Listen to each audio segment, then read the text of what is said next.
ஆண்டவராக இயேசு கிறிஸ்துவின் வெளியேறப்பெற்ற நாமத்தினாலே உங்கள் யாவருக்கும் என் அன்பின் ஸ்தோத்திரத்தை இந்த காலை நேரத்தில் நான் உங்களுக்கு தெரியப்படுத்துகிறேன். நீதிமொழிகளின் புஸ்தகம் 12ஆம் அதிகாரம் 24வது வசனத்தில் இவ்வாறாக வாசிக்கிறோம். ஜாக்கிரதையுள்ளவருடைய கை ஆளுகை செய்யும், சோம்பேறியோ பகுதி கட்டுவான் என்று சொல்லி நாம் அங்கே பார்க்கிறோம். எனக்கு அன்பான தேவனுடைய பிள்ளைகளை, பரிசுத்த மத்தேயு எழுதின சுவிசேஷம் 25ஆம் அதிகாரத்திற்குள்ளாய் கடந்து வருகிறதான பொழுது அங்கே ஆண்டவராக இயேசு கிறிஸ்து ஒரு ஊமையை சொல்லுகிறதை நாம் பார்க்கிறோம். பரலோக ராஜ்யத்தில் பிரவேசிக்க தகுதியுள்ளவர்கள் யார் என்பதற்கான ஒரு ஊமையை குறித்து அங்கே அவர் சொல்லுகிறார்.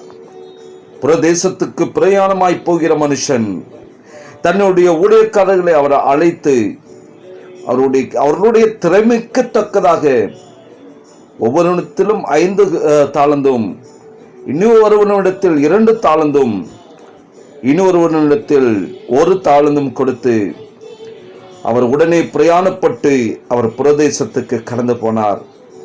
5ம் 2ம் தாளந்து பெற்றவர்கள் அதை 2 மடங்காக அவர்கள் பெருக்கினார்கள். தங்கள் திறமைக்கு தக்கதாக அவர்கள் அதை பெருக்கினார்கள்.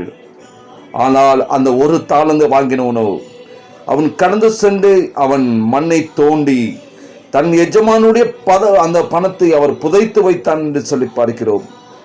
எஜமான் திரும்பி வந்து 5ம் 2ம் தாளந்துகளை பெற்றவர்களை அவர் மிகவும் பாராட்டுகிறார். அவர்களுக்குரிய அந்த ஆசீர்வாதத்தை, அவர்களுக்குரிய அந்த பலனை அவர் கொடுத்து 1 தாளந்தை பெற்றவனை பார்த்து, பிரயோஜனமற்றவனும் பொல்லாதவனும் சோம்பலுமான ஊழியக்காரனே என்று சொல்லி அவனை புறம்பே இருளை தள்ளி போடுங்கள், அங்கு அழுகையும் பற்கொடைப்பும் உண்டாயிருக்கும் என்று சொல்லி அவர் சொல்லுகிறார்.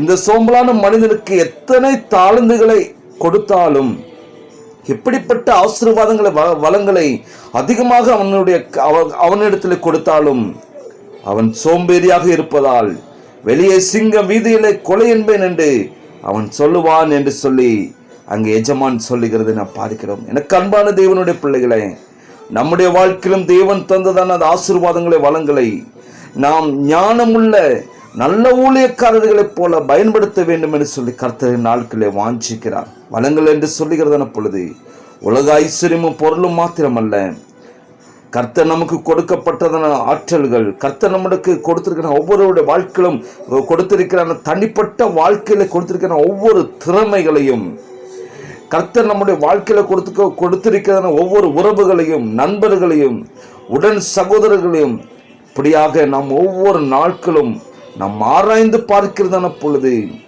நம்முடைய வாழ்க்கையில் உள்ள எல்லா விதமான அந்த வளங்களை நாம் அறிந்து கொள்ள முடியும்.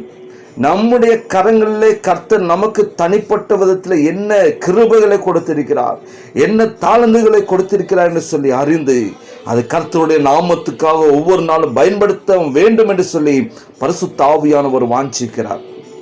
அப்படி தேவனுடைய சித்தத்தை நாம் செய்கிறதான பொழுது நம்முடைய வாழ்க்கையிலே கர்த்தர் மகிமைப்படுகிறவராய் காணப்படுகிறார். அவற்றை தேவனுடைய சித்தம் இந்த உலகத்திலே நம்முடைய வாழ்க்கையில நிறைவேற்றும்படியாக பயன்படுத்துகிறதான பொழுது நம் கர்த்தராகிய ஆண்டவராக இயேசு கிறிஸ்து வருகிறதான பொழுது உண்மையும் முத்தமுள்ள ஊழியக்காரனே என்று சொல்லி அவர் நம்மை பார்த்து அழைப்பார். அப்பொழுது நாம் உற்சாகத்தோடும் நாம் காணப்படுவோம். எனவே கிறிஸ்துவுக்குள் அன்பான தேவனுடைய பிள்ளைகளே, வருகை நாட்கள்ல நமக்கு கொடுக்கப்பட்ட தாளந்துகளை அவருடைய நாம மகிமைக்கென்று நாம் பயன்படுத்துவோம். எச்சரிக்கையாக காணப்பட்டு அவருடைய சித்தம் செய்வோம்.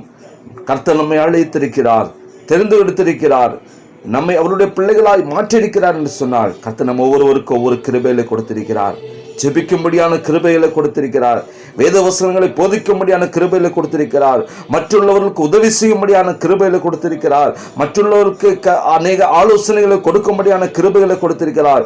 இன்னும் ஏகப்பட்ட கிருபைகளையும் வரங்களையும் கர்த்தர் ஒவ்வொரு மனிதனுடைய வாழ்க்கையிலும் கர்த்தர் கொடுத்திருக்கிறார். அது கர்த்தருடைய நாமத்துக்கென்று நீங்கள் பயன்படுத்தும்படியாக உங்களை அர்ப்பணியுங்கள். தேவ கிருபை உங்கள் அனைவரோடும் கூட இருப்பதாக. ஆமேன், ஆமேன். ஜெபிக்கலாமா? நேசிக்கிறதான் அன்பின் நல்ல தொகுப்பனை, ஆசீர்வாதங்களை கொண்டிருந்த இந்த காலை நேரத்துக்காக நாங்கள் உமக்கு நன்றி செலுத்துகிற ஆண்டவரே. தகப்பனே, இந்த பூமிக்குரிய வாழ்க்கையிலே நாங்கள் ஜாக்கிரதையுள்ளவர்களாய் காணப்பட்டு தகப்பனே, நீர் எங்களுக்கு தந்த அந்த கிருபைகளை, அந்த ஆசீர்வாதங்களை, அந்த வளங்களை ஆண்டவரே கர்த்தாவை நாங்கள் சரியாக பயன்படுத்த கர்த்தர் எங்களுக்கு கிருபை செய்யும்படியா நாங்கள் செபிக்கிற ஆண்டவரே. கர்த்தாவை, உண்மையும் முத்தமுள்ள ஊழியக்காரனே என்று சொல்லி அப்பா அப்படிப்பட்ட நாங்கள் தகுதியுள்ளவர்களாக மாறுவதற்கு கர்த்தாவை நீர் எங்களுக்கு கிருபை செய்யும்படியா நாங்கள் செபிக்கிறோம். வீணான காரியங்களுக்காக அப்பா நீர் எங்களுக்கு தந்த கிருபைகளை நாங்கள் பயன்படுத்தாதவர்களாய் உம்முடைய நாம மகிமைக்கண்டு நாங்கள் பயன்படுத்தி ஆண்டவரே உம்முடைய சுத்தம் செய்ய கர்த்தாவை ஒவ்வொருவருக்கும் தகப்பனை நீர் கிருபை கொடுக்கும்படியா நாங்கள் செபிக்கிற ஆண்டவரே. ஒவ்வொருவரையும் பாதுகாத்துக் கொள்ளும், வழி நடத்தும். இயேசுவின் நாமத்தில் செபிக்கிற நல்ல பிதாவே, ஆமேன், ஆமேன்.